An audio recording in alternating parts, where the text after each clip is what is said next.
সুপ্রিয় অষ্টম শ্রেণীর শিক্ষার্থী বন্ধুরা, তোমরা কেমন আছো? আশা করি কোভিড-19 বৈশ্বিক মহামারীতে সরকার ঘোষিত স্বাস্থ্যবিধি মেনে সবাই ঘরে আছো, সুস্থ আছো, নিয়মিত লেখাপড়া নিয়ে ব্যস্ত আছো। কোভিড-19 বৈশ্বিক মহামারীর কারণে অনেকদিন যাবৎ শ্রেণী কার্যক্রম বন্ধ। তাই আমাদের সম্মানিত প্রধান শিক্ষক জনাব এ.কে.এম. আখতার হোসেন স্যারের নির্দেশে আজকের এই অনলাইন ক্লাসে আমি মোহাম্মদ তাজুল ইসলাম, সহকারী শিক্ষক, Comilla model high school. Online ক্লাসে তোমাদের সবাইকে স্বাগত। শিক্ষার্থী বন্ধুরা, আজকে আমি পঞ্চম অধ্যায় বাংলাদেশ বিশ্ব পরিচয় বিষয়ের পঞ্চম অধ্যায় নিয়ে আলোচনা করব। পঞ্চম অধ্যায় শিরোনাম হলো সামাজিকীকরণ ও উন্নয়ন। সামাজিকীকরণ হলো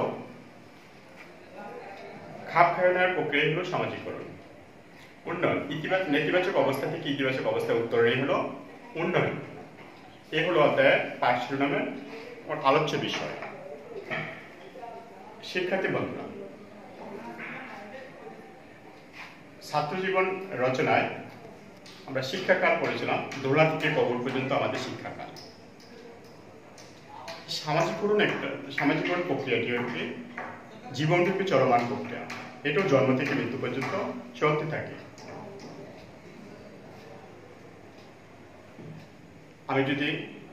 আমরা সামাজিক জীব। আমি যদি প্রশ্ন করি কেন আমরা সামাজিক জীব, সবাই আমাকে উত্তর করবে মানুষ সমাজে বসবাস করে বিদায় আমরা সামাজিক জীব।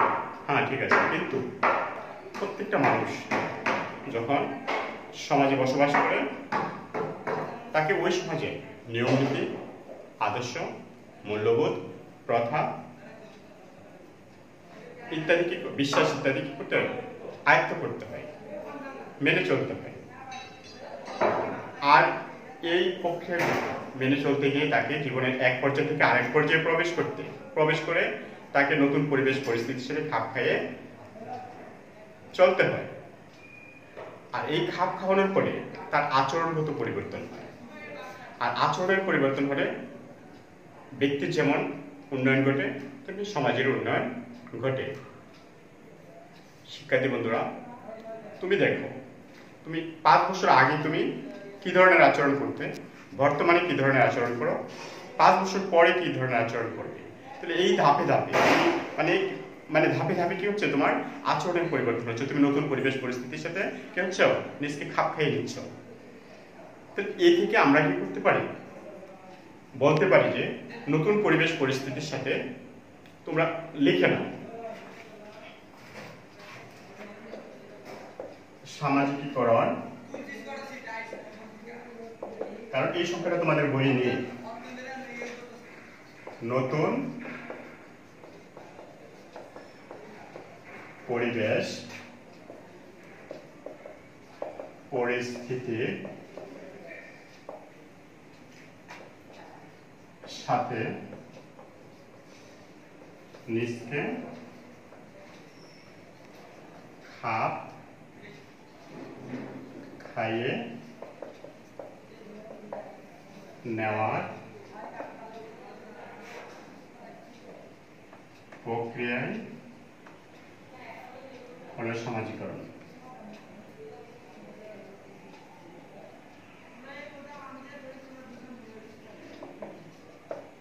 লিখে নিতে পারো, নতুন পরিবেশ পরিস্থিতির সাথে নিজকে খাপ খাইয়ে নেওয়ার প্রক্রিয়া হলো সামাজিকীকরণ। শিক্ষার্থী বন্ধুরা, এখন আমরা সামাজিকীকরণে বিভিন্ন প্রতিষ্ঠানের ভূমিকা জানব। সামাজিকীকরণে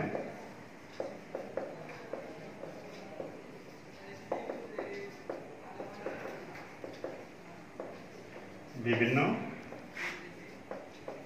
প্রতিষ্ঠানের ভূমিকা।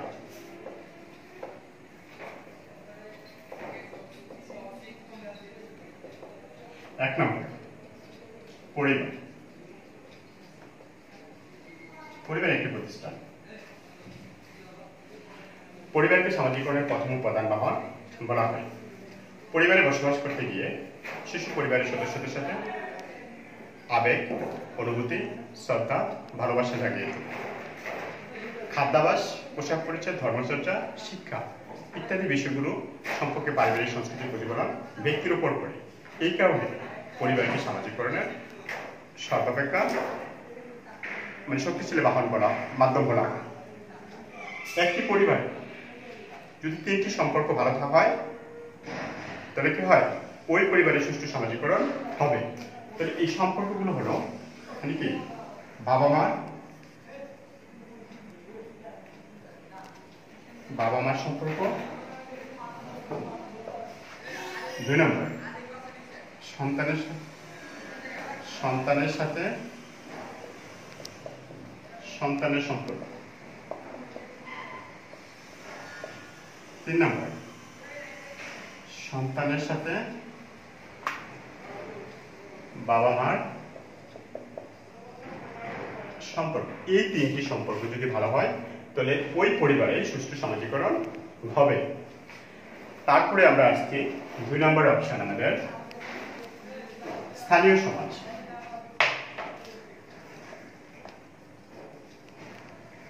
স্থানীয় সমাজ মানে বাবা মা বা পরিবারের পরেই কি স্থানীয় সমাজ সামাজিকরণে গুরুত্বপূর্ণ ভূমিকা পালন করে।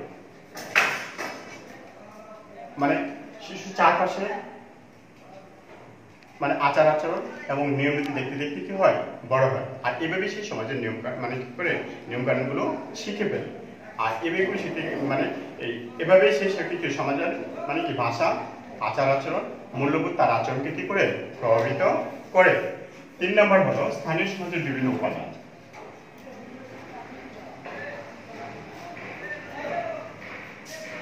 স্থানীয় সমাজের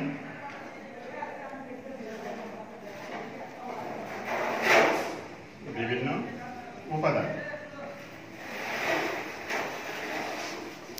স্থানীয় সমাজের বিভিন্ন উপাদানের মধ্যে সমিতি, সাহিত্য খেলাধুলা ক্লাব, সাংস্কৃতিক সংঘ, সঙ্গীত শিক্ষা কেন্দ্র, বিজ্ঞান ক্লাব ইত্যাদি। স্থানীয় সংগঠনের নিয়মকানুনগুলো আর স্থানীয় সংগঠনগুলো ব্যক্তির চিন্তা, দৃষ্টিভঙ্গি এবং আচার আচরণের উপর কি করে প্রভাব ফেলে। আর ব্যক্তি কি করে এইসব সংগঠনের সংস্পর্শে আসার পরে সে কি করে সংগঠনের অন্তর্ভুক্ত অন্য সদস্যদের থেকে বুদ্ধিভিত্তিক, সুকুমার ভিত্তিক এবং সৌজন্যবোধ জেগে ওঠে।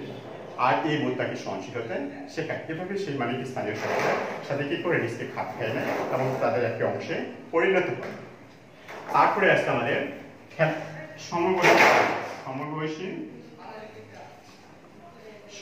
সঙ্গীত। সামাজিকভাবে সমবয়সী সঙ্গীতের গুরুত্বপূর্ণ ভূমিকা রাখে।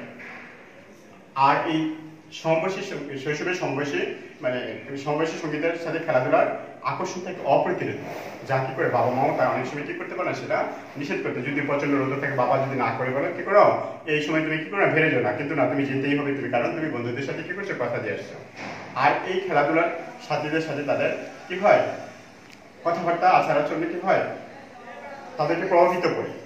আর এভাবেই তারা কি করে সহানুভূতি, সহযোগিতা, সহমর্মিতা এবং নেতৃত্বের গুণাবলী তাদের মধ্যে কি হয়, বিকশিত হয়। তারপরে আসছে আমাদের শিক্ষা প্রতিষ্ঠান।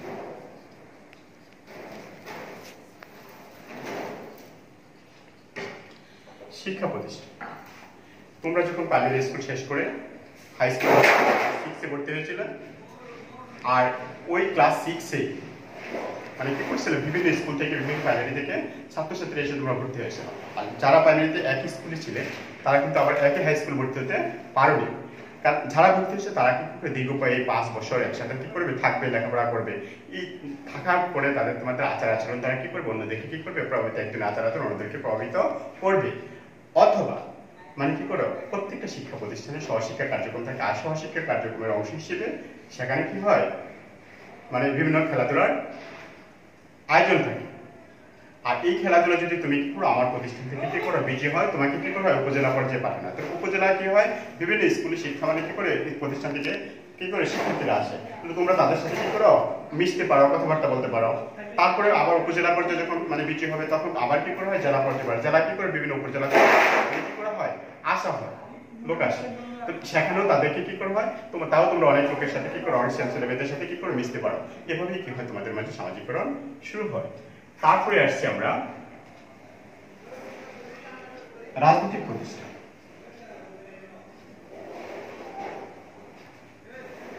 রাজনৈতিক প্রতিষ্ঠান, রাজনৈতিক দল নেতৃত্ব, আন্দোলন সংগ্রাম সামাজিকরণে গুরুত্বপূর্ণ ভূমিকা রাখে। প্রত্যেকটা রাজনৈতিক দলেরই কিছু লক্ষ্য উদ্দেশ্য থাকে, আর এই লক্ষ্য উদ্দেশ্যগুলো নিয়ে যখন জনসম্মুখে তারা উপস্থিত হয় তখন জনগণ যদি মনে করে যে তাদের সেই লক্ষ্য উদ্দেশ্যগুলো ভালো, তখন তারা কি করে সেই দলটাকে কি করে সমর্থন করে। আর এই সমর্থন করার পরে মানে কি করে তারা যখন কি করে তাদেরকে মানে বিভিন্ন মানে প্রোগ্রামে কি করে তাদেরকে সংগঠিত করে, তাদের মানে কি অধিকার সম্পর্কে মানে কি করে সচেতন করে, তাদের মানে অধিকার আদায়ের সংগ্রামে কি করে উদ্বুদ্ধ করে। আর এইভাবেই তারা কি করে মানে রাজনৈতিক দল কি করে সেখানে মানে কি করে তাদের নেতৃত্বের বিকাশ ঘটে। এইভাবেই তারা কি করে তাদের মাঝে এক ধরনের সামাজিকরণ শুরু হয়। শিক্ষার্থী বন্ধুরা, এখন আমরা জানলাম, এতক্ষণ আমরা জানলাম কি সামাজিকরণের বিভিন্ন প্রতিষ্ঠানের ভূমিকা। এখন আমরা জানবো সামাজিকরণের মানে কি বিভিন্ন উপাদানের ভূমিকা।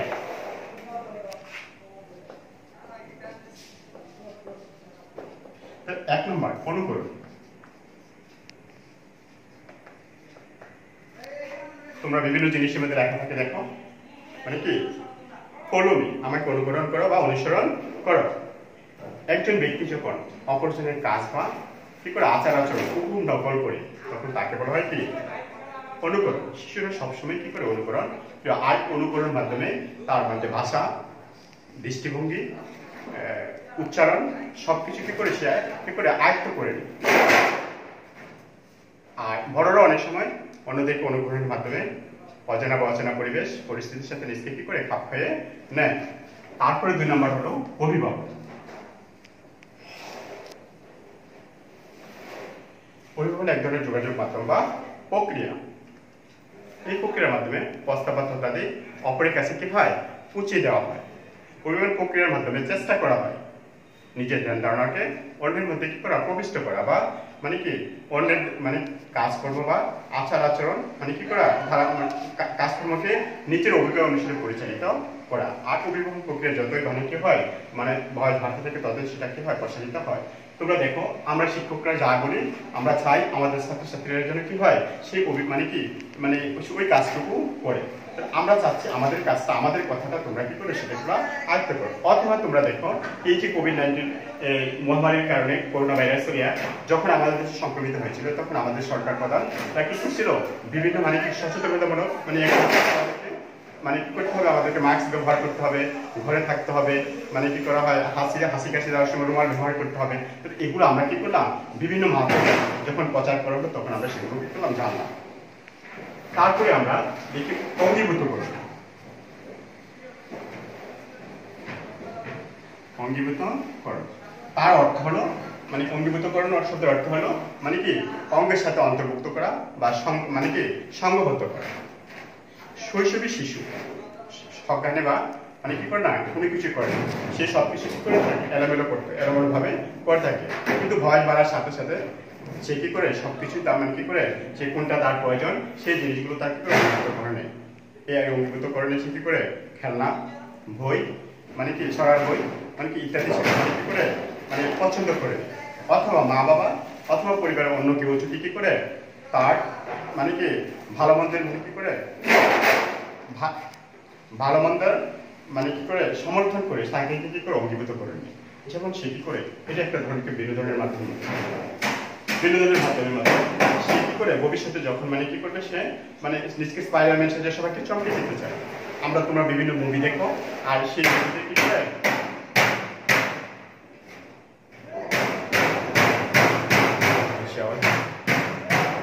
বিভিন্ন মুভিতে কি করে মানে যখন মানে একজন ভিলেন মানে অথবা একজনকে অ্যাক্টর বা যখন অ্যাক্টিং করে ওই অ্যাক্টিংটাই কি করে একজন শিশু কি করে সে পরবর্তীতে তার বাসাতে কি করে প্র্যাকটিস করে সে নিজকে কি করে আনন্দ দেয়। তারপরে আসছে আমাদের 4 নম্বর হলো ভাষা। ভাষা যোগাযোগের অন্যতম প্রধান মাধ্যম। আর এই ভাষার মাধ্যমে সমাজ সংস্কৃতি কি হয়, সঞ্চালিত হয় থাকে। ভাষার মাধ্যমে মানুষ প্রকাশ করে থাকে। আর এই ভাষা তাকে তার সমাজ, তার দেশ, সংস্কৃতি ইত্যাদি সংস্কৃতি করে মানে যারা সুযোগ করে দেয়। এই ভাষার মাধ্যমে আমরা কি করি, বহির্জগৎ সম্পর্কে, বহির্জগৎ বা বিশ্বের অন্যান্য দেশের মানে কি করি, সমাজ সংস্কৃতি সম্পর্কে ধারণা পাই। সুপ্রিয় শিক্ষার্থী বন্ধুরা, আজকে এই পর্যন্তই। পরবর্তী আবারও দেখা হবে কোনো এক সময় পরবর্তী ক্লাসে। এই পর্যন্ত ভালো থাকবে, সুস্থ থাকবে। খুদা হাফেজ।